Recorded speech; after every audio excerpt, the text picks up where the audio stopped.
ਕੁਛ ਕਾਲਰਸ ਨੇ ਉਹ ਵੀ ਆਪਣੀ ਰਾਏ ਨੂੰ ਪ੍ਰੋਗਰਾਮ ਦੇ ਵਿੱਚ ਰੱਖਣਾ ਚਾਹੁੰਦੇ ਨੇ। ਆਪਣੇ ਨਾਲ ਜੁੜੇ ਨੇ ਰਵੀ ਜੀ। ਰਵੀ ਜੀ ਸਤਿ ਸ਼੍ਰੀ ਅਕਾਲ, ਤੁਸੀਂ ਆਉਣੇ ਰਹੋ ਜੀ। ਸਤਿ ਸ਼੍ਰੀ ਅਕਾਲ ਜੀ। ਸਤਿ ਸ਼੍ਰੀ ਅਕਾਲ ਜੀ।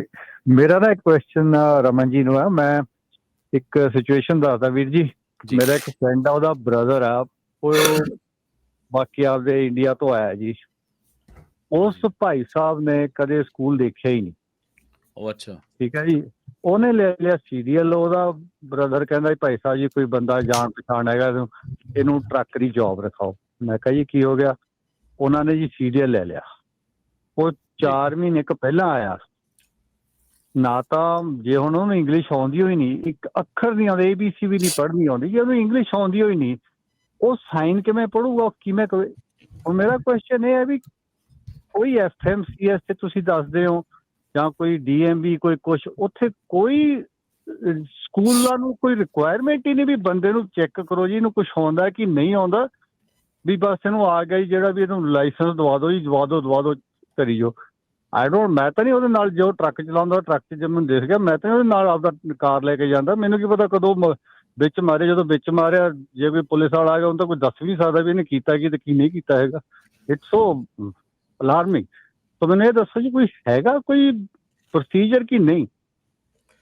ਬਿਲਕੁਲ ਜੀ ਹੈਗਾ। ਅਸੀਂ ਤਾਂ ਇਹੋ ਹੀ ਕਹਿੰਦੇ ਹਾਂ ਕਿ ਇਹ ਆਲਵੇਜ਼ ਇਸ ਚੀਜ਼ ਦੇ ਉੱਤੇ ਗੱਲ ਹੁੰਦੀ ਹੈ ਕਿ ਜਿਹੜੇ ਸਕੂਲ ਹੈਗੇ ਆ, ਸਕੂਲ ਇੱਕ ਮੁੱਢ ਹੁੰਦਾ ਆ। ਜਦੋਂ ਸਕੂਲ ਕਿਸੇ ਨੂੰ ਲਾਇਸੈਂਸ ਦਵਾਉਂਦਾ ਆ, ਉਹ ਇੱਕ ਮੁੱਢ ਹੁੰਦਾ। ਉਹਦੇ ਕੋਲ ਸਾਰਿਆਂ ਨਾਲੋਂ ਪਹਿਲਾਂ ਇਨੀਸ਼ੀਅਲ ਚੀਜ਼ ਹੁੰਦੀ ਆ। ਬਾਕੀ ਇਹ ਗੱਲ ਹੈਗੀ ਆ ਕਿ ਸਕੂਲ ਜਿਹੜਾ ਹੈਗਾ ਉਹ ਕਿਹਨੇ ਦਿੱਤਾ ਹੈਗਾ, ਮੈਨੂੰ ਤਾਂ ਹੈਰਾਨੀ, ਮਤਲਬ ਇਹ ਹੈਰਾਨੀ ਨਹੀਂ, ਵੈਸੇ ਤਾਂ ਆਪਾਂ ਇਹ ਐਵੇਂ ਗੱਲ ਕਹੀਏ ਹੈਰਾਨੀ ਵਾਲੀ ਕੋਈ ਗੱਲ ਨਹੀਂ, ਕਿਉਂਕਿ ਅੱਜ ਕੱਲ੍ਹ ਤਾਂ ਇਹ ਨਾਰਮਲ ਗੱਲਾਂ ਹੋਈਆਂ ਪਈਆਂ। ਬਹੁਤ ਜਿਹੜੇ ਆਪਣੇ ਸਕੂਲ ਹੈਗੇ ਆ ਉਹਨਾਂ ਦੇ ਵਿੱਚ ਇਹ ਨਾਰਮਲ ਚੱਲ ਰਿਹਾ ਹੈਗਾ। ਔਰ ਤੁਸੀਂ ਕੀ ਸੋਚਦੇ ਆ ਵੀ ਜਿੰਨੇ ਅੱਜ ਦੀ ਤਰੀਕ ਦੇ ਵਿੱਚ ਟਰੱਕ ਤੇ ਡਰਾਈਵਰ ਚੜ੍ਹੇ ਹੋਏ ਆ, ਜਿਨ੍ਹਾਂ ਨੂੰ ਇੰਗਲਿਸ਼ ਨਹੀਂ ਆਉਂਦੀ, ਮੇਰਾ ਕੋਈ ਉਹਨਾਂ ਦੇ ਖਿਲਾਫ ਕੋਈ ਗੱਲ ਨਹੀਂ ਹੈਗੀ, ਪਰ ਜਿਨ੍ਹਾਂ ਨੂੰ ਇੰਗਲਿਸ਼ ਨਹੀਂ ਆਉਂਦੀ ਉਹਨਾਂ ਨੂੰ ਲਾਇਸੈਂਸ ਕਿੱਦਾਂ ਮਿਲਿਆ ਹੈਗਾ? ਮੈਂ ਤਾਂ ਹਮੇਸ਼ਾ ਇਹ ਕਹਿੰਦਾ ਏਜੰਸੀਆਂ ਨੂੰ ਵੀ ਇਹ ਗੱਲ ਕਹੀਦੀ ਆ ਕਿ ਤੁਸੀਂ ਆਣ ਕੇ ਜੀ ਤੁਸੀਂ ਰੌਲਾ ਪਾਉਂਦੇ ਜੀ ਇੰਗਲਿਸ਼ ਆਉਣੀ ਚਾਹੀਦੀ, ਇੰਗਲਿਸ਼ ਆਉਣੀ ਚਾਹੀਦੀ। ਤੁਹਾਡੀ ਕਿਹੜੀ ਏਜੰਸੀ ਆ? ਫੜੋ ਉਹਨੂੰ, ਕਿਹੜੀ ਏਜੰਸੀ ਨੇ ਇਹਨਾਂ ਲਾਇਸੈਂਸ ਦਿੱਤਾ ਹੈ, ਕਿਉਂ ਦਿੱਤਾ ਹੈ ਲਾਇਸੈਂਸ, ਕਿੱਦਾਂ ਦਿੱਤਾ ਹੈ? ਨਹੀਂ, ਹੁਣ ਸਕੂਲ ਦੇ ਵਿੱਚ ਬੰਦਾ ਜਾਂਦਾ, ਸਕੂਲ ਨੂੰ ਵੀ ਤਾਂ ਚੈੱਕ ਕਰਨਾ ਪਏ ਵੀ ਇਹ ਕੁਛ ਕਰੂਗਾ ਕਿ ਨਹੀਂ ਕਰੂਗਾ। ਸਕੂਲ ਦੀ ਤਾਂ ਮੁੱਢਲੀ ਜਿਹੜੀ ਹੈ ਸਾਰਿਆਂ ਨੂੰ ਪਹਿਲੀ ਰਿਸਪੌਂਸਿਬਿਲਿਟੀ ਹੈ ਵੀ ਜੇ ਬੰਦੇ ਨੂੰ ਇੰਗਲਿਸ਼ ਨਹੀਂ ਆਉਂਦੀ ਉਹਨੂੰ ਲਾਇਸੈਂਸ ਕਿੱਦਾਂ ਦਵਾਓਗੇ ਤੁਸੀਂ? ਸਹੀ। ਤੁਸੀਂ ਗੋਰਿਆਂ ਦੇ ਸਕੂਲ 'ਚ ਚਲੇ ਜਾਓ, ਉੱਥੇ ਜਾ ਕੇ ਕਹੋ ਮੈਨੂੰ ਇੰਗਲਿਸ਼ ਨਹੀਂ ਆਉਂਦੀ, ਮੈਨੂੰ ਲਾਇਸੈਂਸ ਦਵਾ ਦਿਓ, ਕਦੀ ਵੀ ਨਹੀਂ ਦਵਾਉਣਗੇ ਤੁਹਾਨੂੰ। ਜੀ ਥੈਂਕ ਯੂ ਰਵੀ ਜੀ, ਥੈਂਕ ਯੂ, ਬਹੁਤ ਧੰਨਵਾਦ। ਓਕੇ, ਥੈਂਕ ਯੂ ਜੀ ਰਮਨ ਜੀ। ਕੱਲਾ ਇਹ ਜਿਹੜਾ ਐਜ਼ ਏ ਟਰੱਕਰ ਨਹੀਂ, ਐਜ਼ ਏ ਅਮਰੀਕਨ ਸਿਟੀਜ਼ਨ ਵੀ ਕੰਸਰਨ ਆ, ਐਜ਼ ਏ ਸੇਫਟੀ। ਇਹ ਇਸੇ ਕਰਕੇ ਤਾਂ ਫਿਰ ਉਹ ਇੰਗਲਿਸ਼ ਵਾਲਾ ਰੂਲ ਲੈ ਕੇ ਆਏ ਆ। ਹਾਂ, ਉਹ ਜਿਹੜੀ ਚੀਜ਼ ਹੈ ਨਾ, ਇਹ ਪਿਛਲੇ 4, 5, 7 ਸਾਲਾਂ ਦੇ ਵਿੱਚ ਜਿਹੜਾ ਜੋ ਕੁਛ ਵਾਪਰਿਆ, ਆਪਾਂ ਸਾਰਾ ਕੁਝ ਦੇਖਿਆ, ਆਪਾਂ ਬਹੁਤ ਰੌਲਾ ਵੀ ਪਾਇਆ, ਬਹੁਤ ਆਪਾਂ ਗੱਲਾਂ ਵੀ ਕੀਤੀਆਂ, ਸਭ ਕੁਛ ਕੀਤਾ, ਬਟ ਅਨਫੋਰਚੂਨੇਟਲੀ ਇਹ ਥਿੰਗਸ ਵੈਂਟ ਥਰੂ, ਪਾਸ ਥਰੂ। ਠੀਕ ਹੈ ਨਾ, ਇਹ ਸਾਰਾ ਕੁਛ ਹੋਇਆ, ਸਾਰਾ ਕੁਛ ਚੱਲਿਆ। ਠੀਕ ਹੈ ਨਾ, ਇਹ ਆਪਣੇ ਸਾਹਮਣੇ ਆ। ਹੁਣ ਆਪਣੇ ਸਾਹਮਣੇ ਆ ਰਹੇ ਕੌਨਸੀਕੁਐਂਸਿਸ, ਜੋ ਆਪਾਂ ਪਿਛਲੇ 4, 5 ਸਾਲਾਂ ਦੇ ਵਿੱਚ ਕੀਤਾ ਨਾ, ਉਹਦੇ ਕੌਨਸੀਕੁਐਂਸਿਸ ਆ ਰਹੇ ਸਾਡੇ ਸਾਹਮਣੇ, ਉਹਦੇ ਸਿੱਟੇ ਨਿਕਲ ਕੇ ਆ ਰਹੇ ਆ। And that is what we have to accept it, ਕਿ ਜੋ ਵੀ ਕੁਛ ਸਾਡੇ ਸਾਹਮਣੇ ਹੋਇਆ ਅਸੀਂ ਉਹ ਦੇਖਿਆ। ਉਹ ਹੁਣ ਜਿਹੜਾ ਚੀਜ਼ ਆਪਾਂ ਉਦੋਂ ਕਹਿ ਰਹੇ ਸੀਗੇ, ਉਹ ਚੀਜ਼ ਸਾਹਮਣੇ ਆ ਰਹੀ ਹੈ। ਦੈਟਸ ਇਟ ਜੀ। ਆਪਣੇ ਨਾਲ ਜੁੜੇ ਨੇ ਅਮਰੀਕ ਸਿੰਘ ਜੀ। ਅਮਰੀਕ ਸਿੰਘ ਜੀ ਸਤਿ ਸ਼੍ਰੀ ਅਕਾਲ, ਤੁਸੀਂ ਆਉਣੇ ਰਹੋ ਜੀ। ਸਤਿ ਸ਼੍ਰੀ ਅਕਾਲ ਜੀ। ਸਤਿ ਸ਼੍ਰੀ ਅਕਾਲ ਜੀ। ਭਾਈ ਹੁਣੇ ਆਪਾਂ ਗੱਲ ਕਰਦੇ ਸੀ ਨਾ, ਇੱਕ ਭਾਈ ਸਾਹਿਬ ਦੀ ਕਾਲ ਆਈ ਸੀ ਲਾਇਸੈਂਸਿੰਗ ਦੇ ਬਾਰੇ ਜੀ। ਇਹ ਤਾਂ ਬੜੀ ਹੈਰਾਨੀ ਵਾਲੀ ਗੱਲ ਹੈ ਕਿ ਇੰਨਾ ਕੁਛ ਹੋਣ ਦੇ ਬਾਅਦ ਵੀ ਅੱਜ ਦੀ ਤਰੀਕ 'ਚ ਇਹੋ ਜਿਹੇ ਲਾਇਸੈਂਸ ਇਸ਼ੂ ਹੋ ਰਹੇ ਆ ਜੀ। ਤੇ ਆਪਣਾ ਇੱਕ ਮੇਰੀ ਗੱਲ ਸੀਗੀ ਕਿ ਜਿਹੜਾ ਲਾਇਸੈਂਸਿੰਗ ਅਥਾਰਟੀ ਆ, ਜਿਹੜੀ DMV ਆ, ਉਹ ਲਾਇਸੈਂਸਿੰਗ ਅਥਾਰਟੀ ਆ, ਇੰਨੇ ਐਕਸੀਡੈਂਟ ਹੁੰਦੇ, ਕੇਸ ਹੁੰਦੇ। ਮੈਂ ਟਰੱਕਿੰਗ ਕੰਪਨੀਆਂ ਦੇ ਉੱਤੇ ਤਾਂ ਕਲੇਮ ਸੁਣਿਆ, ਪਰ ਕਦੀ ਕੋਈ ਜਾ ਕੇ DMV ਨੂੰ ਕਿਉਂ ਨਹੀਂ ਕਲੇਮ ਕਰਦਾ, ਉਹਨਾਂ ਦਾ ਫਾਲਟ ਕਿਉਂ ਨਹੀਂ ਕੱਢਦਾ? ਮੈਂ ਆਪਣਾ ਐਕਸਪੀਰੀਅੰਸ ਦੱਸਦਾ ਕਿ ਜਦ ਮੈਂ ਟਰੱਕ ਦਾ ਲਾਇਸੈਂਸ ਲਿੱਤਾ ਸੀ, ਮੈਂ ਪਹਿਲੇ ਡਰਾਈਵ ਟੈਸਟਡ ਟਰੱਕ ਦਾ ਲਾਇਸੈਂਸ ਪਾਸ ਕੀਤਾ ਸੀ। ਮੈਂ ਅਮਰੀਕਾ ਜਾ ਕੇ ਕਾਰ ਦਾ ਲਾਇਸੈਂਸ ਨਹੀਂ ਲਿਆ ਸੀ, ਮੈਂ ਵੀ ਸਿੱਧਾ ਟਰੱਕ ਦਾ ਲਾਇਸੈਂਸ ਲਿਆ ਸੀ, ਪਰ ਮੈਂ 3 ਮਹੀਨੇ ਟਰੱਕ ਦੇ ਉੱਤੇ ਲਾਏ ਸੀ। ਮੈਂ ਕੇਪੇਬਲ ਸੀ ਕਿ ਮੈਂ ਪਾਸ ਕਰ ਸਕਦਾ ਸੀਗਾ। ਤੇ ਮੈਂ ਆਪਣਾ ਜਿਹੜਾ ਨਾਲ ਇੰਸਟਰਕਟਰ ਸੀਗਾ, ਜਿਹੜਾ DMV ਵਾਲਾ ਸੀਗਾ, ਇੱਕ ਲੇਡੀ ਸੀ ਬੈਠੀ ਨਾਲ, ਮੈਂ ਉਹਨੂੰ ਵੀ ਦੇਖ ਰਿਹਾ ਸੀ ਕਿ ਇਹ ਕਰ ਕੀ ਰਹੀ ਆ। ਜਦ ਡਰਾਈਵ ਕਰ ਰਿਹਾ, ਉਹਦੇ ਕੋਲ ਇੱਕ ਚੈੱਕਲਿਸਟ ਸੀਗੀ, ਉਹ ਖਾਲੀ ਚੈੱਕਲਿਸਟ ਤੇ ਟਿਕ ਮਾਰ ਕਰ ਰਹੀ ਸੀ। ਉਹ ਚੈੱਕਲਿਸਟ ਤੇ ਟਿਕ ਮਾਰ ਕਰਕੇ ਤਾਂ ਟਰੱਕ ਨਹੀਂ ਚੱਲਦਾ। ਤੁਸੀਂ ਜਿਹੜਾ ਬੰਦਾ ਟਰੱਕ ਚਲਾਉਂਦਾ ਉਹਨੂੰ ਨਾਲ ਬਿਠਾਓ, ਉਹ ਇੱਕ ਰੋਡ ਟ੍ਰਿਪ ਲੈ ਕੇ ਜਾਂਦਾ, ਉਹ ਦੱਸ ਸਕਦਾ ਬੰਦੇ ਨੂੰ ਟਰੱਕ ਚਲਾਉਣਾ ਆਉਂਦਾ ਜਾਂ ਨਹੀਂ ਆਉਂਦਾ। ਜਿਹੜਾ ਲਾਇਸੈਂਸਿੰਗ ਦਾ ਪ੍ਰੋਸੀਜਰ ਆ ਇਹ ਸਾਰਾ ਹੀ ਦੁਬਾਰਾ ਹੋਣਾ ਚਾਹੀਦਾ ਆ, ਕਿਉਂਕਿ ਤੁਸੀਂ ਪ੍ਰਾਇਮਰੀ ਸਕੂਲ 'ਚ ਨਿਆਣਾ ਪਾਉਂਦੇ ਨਾ ਪੜ੍ਹ ਲੈ, ਉਹ ਪ੍ਰਾਇਮਰੀ ਸਕੂਲ 'ਚ ਤੁਸੀਂ ਨਿਆਣਾ ਪਾਉਂਦੇ ਆ ਤਾਂ ਉਹਦਾ ਜਿਹੜਾ ਟੀਚਰ ਹੁੰਦਾ ਉਹ ਘੱਟੋ ਘੱਟ ਗ੍ਰੈਜੂਏਟ ਹੁੰਦਾ। ਤੁਸੀਂ ਹਾਈ ਸਕੂਲ 'ਚ ਜਾਂਦੇ ਆ, ਜਿਹੜੇ ਟੀਚਰ ਪੜ੍ਹਾਉਂਦੇ ਆ ਉਹ ਪੋਸਟ ਗ੍ਰੈਜੂਏਟ ਜਾਂ ਉਸ ਤੋਂ ਵੱਡੀ ਐਜੂਕੇਸ਼ਨ ਦੇ ਉਹ ਨਿਆਣੇ ਨੂੰ ਪੜ੍ਹਾ ਸਕਣ ਤੇ ਚੈੱਕ ਕਰ ਸਕਣ। ਇੱਥੇ ਕਮਰਸ਼ੀਅਲ ਡਰਾਈਵਰ ਦਾ ਟੈਸਟ ਲੈ ਰਹੇ ਹੁੰਦੇ, ਜਿਹੜਾ ਨਾਲ ਐਗਜ਼ਾਮੀਨਰ ਹੁੰਦਾ ਉਹਦਾ ਕਾਰ ਦਾ ਲਾਇਸੈਂਸ ਵਾਲਾ ਹੁੰਦਾ ਆ, ਉਹਨੂੰ ਕੀ ਪਤਾ ਕਿ ਟਰੱਕ ਵਾਲੇ ਨੂੰ ਕੀ ਚੈੱਕ ਕਰਨਾ। ਇਹਨਾਂ ਦਾ ਜਿਹੜਾ ਸਾਰਾ ਲਾਇਸੈਂਸਿੰਗ ਪ੍ਰੋਸੈਸ ਹੀ ਆ ਨਾ, that is a I wash, ਉਹ ਕੁਝ ਵੀ ਨਹੀਂ ਹੈਗਾ। ਤੇ ਮੇਨ ਪ੍ਰੋਬਲਮ ਜਿਹੜੀ ਹੈਗੀ ਆ ਉਹ ਲਾਇਸੈਂਸਿੰਗ ਪ੍ਰੋਸੈਸ ਨੂੰ ਸਹੀ ਕਰਨ ਦੀ ਆ। ਆਪਾਂ ਬਾਰ-ਬਾਰ ਬਲੇਮ ਕਰਦੇ ਆ ਕਿ ਉਹ ਫਲਾਣੇ ਨੇ ਲਾਇਸੈਂਸ ਲੈ ਲਿਆ, ਫਲਾਣੇ ਟਰੱਕਿੰਗ ਸਕੂਲ ਨੇ ਲਾਇਸੈਂਸ ਲੈ ਲਿਆ।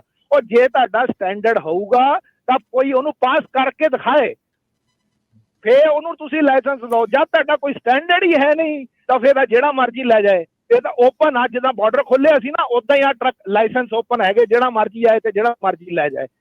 ਤੇ ਜਿਹੜੀ ਇੱਕ ਆਪਾਂ ਪਹਿਲਾਂ ਗੱਲ ਕਰ ਰਹੇ ਸੀ ਨਾ, ਮੈਂ ਇੱਕ ਇਨਸੀਡੈਂਟ ਸ਼ੇਅਰ ਕਰਦਾ, ਮੇਰੇ ਨਾਲ ਰੀਸੈਂਟਲੀ ਹੋਇਆ 2 ਵੀਕ ਪਹਿਲਾਂ। ਇੰਸ਼ੋਰੈਂਸ ਦੀ ਗੱਲ ਕਰ ਰਹੇ ਸੀ ਭਾਜੀ ਹੁਣੀ। ਮੈਂ ਇੱਕ ਲੋਡ ਚੱਕਿਆ ਸੀਗਾ, ਉਹ ਲੋਡ ਚੱਕ ਕੇ ਨੈਕਸਟ ਡੇ ਡਿਲੀਵਰ ਹੋਣਾ ਸੀਗਾ। ਬ੍ਰੋਕਰ ਸੀਗਾ ਉਹਦਾ, ਮੈਂ ਚਲੋ ਬ੍ਰੋਕਰ ਦਾ ਨਾਮ ਵੀ ਦੱਸਦਾ ਤਾਂ ਕਿ ਅੱਗੇ ਤੋਂ ਜੇ ਕੋਈ ਕੰਪਨੀ ਉਹਨਾਂ ਦੇ ਨਾਲ ਕੰਮ ਕਰਦੀ ਆ ਤੇ ਉਹ ਥੋੜਾ ਜਿਹਾ ਆਪਣਾ ਯਾਨੀ ਕਿ ਅਵੇਅਰ ਰਹਿਣ ਕਿ ਇਹਨਾਂ ਦੇ ਨਾਲ ਇਹ ਫਲੋ ਹੈਗਾ।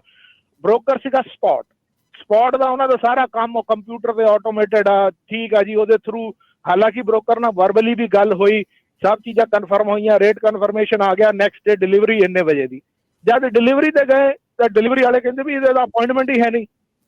ਹਾਂਜੀ ਅਮਰੀਕ ਜੀ ਸੰਖੇਪ ਚ ਕਰ ਲਓ, ਆਪਣੇ ਕੋਲੇ ਸਮਾਂ ਥੋੜਾ ਹੀ ਬਚਿਆ ਜੀ ਪਲੀਜ਼। ਹਾਂ ਚਲੋ ਠੀਕ ਹੈ, ਮੈਂ ਤੁਹਾਨੂੰ ਸ਼ਾਰਟ ਕਰਦਾ। ਐਂਡ ਰਿਜ਼ਲਟ ਇਹ ਹੈਗਾ ਉਹਦਾ ਕਿ ਡਿਲੀਵਰੀ ਅਪਾਇੰਟਮੈਂਟ ਮਿਲੀ 3 ਦਿਨ ਬਾਅਦ ਦੀ, ਠੀਕ ਹੈ। 3 ਦਿਨ ਬਹਿ ਕੇ ਡਿਲੀਵਰ ਕਰਨਾ ਪਿਆ। ਬ੍ਰੋਕਰ ਦਾ ਫਾਲਟ ਸੀ ਤੇ ਰਿਸੀਵਰ ਦਾ ਫਾਲਟ ਸੀ, ਜੋ ਵੀ ਅਪਾਇੰਟਮੈਂਟ ਦਾ ਇਸ਼ੂ ਸੀ। ਮੈਂ ਆਪਣੇ ਇੰਸ਼ੋਰੈਂਸ ਕੰਪਨੀ ਨੂੰ ਕਾਲ ਕੀਤੀ, ਮੈਂ ਕਿਹਾ ਬ੍ਰੋਕਰ ਨਾ ਤਾਂ ਕ੍ਰਾਸ ਡੌਕ ਕਰਾ ਰਿਹਾ, ਨਾਲੇ ਮੈਨੂੰ ਕਹਿ ਰਿਹਾ ਜੇ ਸੀਲ ਤੋੜੀ ਤਾਂ ਕਲੇਮ ਹੋ ਜਾਣਾ। ਤੇ ਇਸ ਸਿਚੁਏਸ਼ਨ 'ਚ ਜਿਹੜਾ ਟਰਾਂਸਪੋਰਟ ਕੈਰੀਅਰ ਹੈਗਾ ਜਾਂ ਜਿਹੜਾ ਰੀਫਰ ਹੈਗਾ ਉਹ ਸਟੋਰੇਜ ਯੂਨਿਟ ਨਹੀਂ ਆ, ਉਹ ਟਰਾਂਸਪੋਰਟੇਸ਼ਨ ਲੈ ਆ। ਮੈਂ ਕਿਹਾ ਇਹ ਮਿਸਯੂਜ਼ ਕਰਦੇ ਆ ਬ੍ਰੋਕਰ ਇਦਾਂ ਇਹਨਾਂ ਨੂੰ ਟਰਾਂਸਪੋਰਟੇਸ਼ਨ ਦੇ ਸਟੋਰੇਜ ਦੇ ਵਾਸਤੇ। ਉਹ ਇੰਸ਼ੋਰੈਂਸ ਕੰਪਨੀ ਵਾਲੇ ਕਹਿੰਦੇ ਕਿ ਵਧੀਆ ਤੂੰ ਸਾਨੂੰ ਅਵੇਅਰ ਕਰਾਇਆ ਇਸ ਚੀਜ਼ ਦੇ ਬਾਰੇ। ਤੇ ਇੰਸ਼ੋਰੈਂਸ ਕੰਪਨੀ ਵਾਲੇ ਕਹਿੰਦੇ ਜੇ ਤੂੰ ਆਪਣਾ ਟਰੱਕ ਅਨਹੁੱਕ ਕਰ ਦੇਗਾ ਟ੍ਰੇਲਰ ਤੋਂ ਤਾਂ ਵਿਲ ਡਿਨਾਈ ਐਨੀ ਕਲੇਮ। ਮੈਂ ਕਿਹਾ ਪਰ ਮੈਂ ਅਨਹੁੱਕ ਕਰ ਨਹੀਂ ਸਕਦਾ ਕਿਉਂਕਿ ਟ੍ਰੇਲਰ ਮੇਰਾ ਹੈਗਾ ਆ।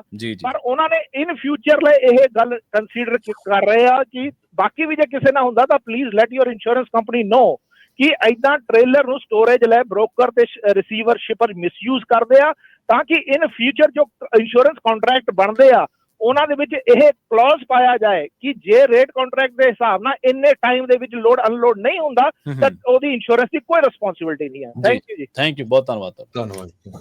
ਹਾਂਜੀ ਜਿਹੜੀ ਇੱਕ ਗੱਲ ਕੀਤੀ ਹੈ ਨਾ ਕਿ ਜਿਹੜੀ ਡੀਐਮਵੀ ਟੈਸਟਰ ਦੀ ਗੱਲ ਆ, ਦੇਖੋ ਇਸ ਵੇਲੇ ਪ੍ਰੀਟੀ ਮੱਚ ਸਾਰੇ ਪਾਸੇ ਡੀਐਮਵੀ ਦੇ ਵਿੱਚ ਕਮਰਸ਼ੀਅਲ ਯੂਨਿਟ ਆ, ਠੀਕ ਹੈ ਨਾ। ਆਪਾਂ ਇਹ ਨਹੀਂ ਸਟਿਪੂਲੇਸ਼ਨ ਰੱਖ ਸਕਦੇ, ਜਿਹੜਾ ਉਹ ਚੈੱਕ ਮਾਰਕ ਕਰਦੇ ਆ ਨਾ ਆਪਣਾ, ਜਦੋਂ ਆਪਣੇ ਲਾਗੇ ਬੈਠੇ ਹੁੰਦੇ ਚੈੱਕ ਮਾਰਕ ਕਰਦੇ, ਉਹਨਾਂ ਨੇ ਈਚ ਐਂਡ ਐਵਰੀ ਸਟੈਪ ਤੁਹਾਡਾ ਮਾਰਕ ਕਰਨਾ ਹੁੰਦਾ to go back and give you the scores, ਠੀਕ ਹੈ ਨਾ। ਉਹ ਉਹਨਾਂ ਦੀ ਜੌਬ ਆ, ਉਹ ਉਹਨਾਂ ਦਾ ਕ੍ਰਾਈਟੇਰੀਆ ਹੈਗਾ।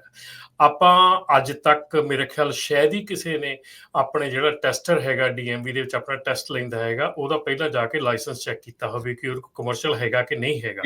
ਵੀ ਕੈਨ ਨਾਟ ਸੇ ਕਿ ਉਹ ਕਮਰਸ਼ੀਅਲ ਲਾਇਸੈਂਸ ਨਹੀਂ ਹੈਗਾ। ਜੇ ਉਹਨੂੰ ਜੌਬ ਤੇ ਰੱਖਿਆ ਗਿਆ ਹੈਗਾ, ਕਮਰਸ਼ੀਅਲ ਡੀਐਮਵੀ ਦੇ ਚੋਂ ਕੰਮ ਕਰਦਾ ਹੈਗਾ, ਉਹਦੀ ਕੋਈ ਕੁਆਲੀਫਿਕੇਸ਼ਨ ਹੋਊਗੀ ਤਾਂ ਹੀ ਉਹਨੂੰ ਰੱਖਿਆ ਗਿਆ ਹੈਗਾ, ਠੀਕ ਹੈ ਨਾ। ਇਸ ਤੋਂ ਪਹਿਲਾਂ ਕਿ ਆਪਾਂ ਦੂਜੇ ਦੇ ਹੱਥ ਚੱਕੀਏ ਜਾਂ ਅੱਖ ਉਂਗਲ ਚੱਕੀਏ, ਪਹਿਲਾਂ ਆਪਾਂ ਦੇਖੀਏ ਕਿ ਆਪਾਂ ਉਹਦੀ ਕੀ ਇਨਵੈਸਟੀਗੇਸ਼ਨ ਕੀਤੀ ਹੈ, ਕਿਹਦੇ ਬੇਸਿਸ ਦੇ ਉੱਤੇ ਆਪਾਂ ਕਹਿ ਰਹੇ ਵੀ ਉਹ ਨਾਨ ਕੁਆਲੀਫਾਈਡ ਬੰਦਾ ਉੱਥੇ ਬੈਠਾ ਹੈਗਾ ਜਿਹੜਾ ਆਪਣਾ ਟੈਸਟ ਲੈ ਰਿਹਾ ਹੈਗਾ। ਸੋ ਇਸ ਕਰਕੇ ਦੂਜੇ ਚ ਖਾਮੀਆਂ ਨਹੀਂ ਕੱਢਣੀਆਂ ਚਾਹੀਦੀਆਂ। ਯੈਸ, ਮੈਂ ਇਹ ਨਹੀਂ ਕਹਿੰਦਾ ਕਿ ਡੀਐਮਵੀ ਦਾ ਸਿਸਟਮ ਠੀਕ ਹੈਗਾ, ਮੈਂ ਬਿਲਕੁਲ ਐਗਰੀ ਕਰਦਾ ਕਿ ਡੀਐਮਵੀ ਦਾ ਸਿਸਟਮ ਵੀ ਫਲਾ ਹੈਗਾ, ਪਰ ਡੀਐਮਵੀ ਦੇ ਵਿੱਚ ਜਾਣ ਤੋਂ ਪਹਿਲਾਂ ਜਿਹੜਾ ਟਰੱਕ ਸਕੂਲ ਸਿਖਾ ਕੇ ਲੈ ਕੇ ਗਿਆ ਉਹਦੇ ਚ ਕੋਈ ਕਿੰਨੀ ਕੁਆਲੀਫਿਕੇਸ਼ਨ ਸੀਗੀ। ਜਿਹੜੇ ਟਰੱਕ ਸਕੂਲ 'ਚ ਜਾ ਕੇ ਆਪਾਂ ਸਿੱਖਿਆ ਲਈ ਆ ਉੱਥੇ ਆਪਾਂ ਕਦੀ ਦੇਖਿਆ ਕਿ ਉੱਥੇ ਜਿਹੜਾ ਟਰੱਕ ਸਕੂਲ 'ਚ ਸਾਨੂੰ ਸਿਖਾਉਂਦਾ ਉਹਦੇ ਕੋਲ ਲਾਇਸੈਂਸ ਹੈਗਾ? ਕਦੀ ਆਪਾਂ ਸਕੇਲ ਤੇ ਜਾ ਕੇ ਦੇਖਿਆ ਵੀ ਜਿਹੜਾ ਇੰਸਪੈਕਟਰ ਸਾਡੇ ਟਰੱਕ ਦੀ ਇੰਸਪੈਕਸ਼ਨ ਕਰਨ ਲੱਗਾ ਉਹਦੇ ਕੋਲ ਲਾਇਸੈਂਸ ਹੈਗਾ ਟਰੱਕ ਦਾ ਕਿ ਨਹੀਂ? ਨੋ, ਬਿਕਾਜ਼ ਉਹਨਾਂ ਦੇ ਵਿੱਚ ਕੁਆਲੀਫਿਕੇਸ਼ਨ ਕਿਸੇ ਸੈੱਟ ਰੂਲਸ ਐਂਡ ਰੈਗੂਲੇਸ਼ਨ ਦੇ ਥੱਲੇ ਉਹਨਾਂ ਕੋਲ ਹੈਗੀ, ਤਾਂ ਹੀ ਉਹ ਉੱਥੇ ਜੌਬ ਕਰ ਰਹੇ ਆ। ਜੀ ਜੀ ਜੀ,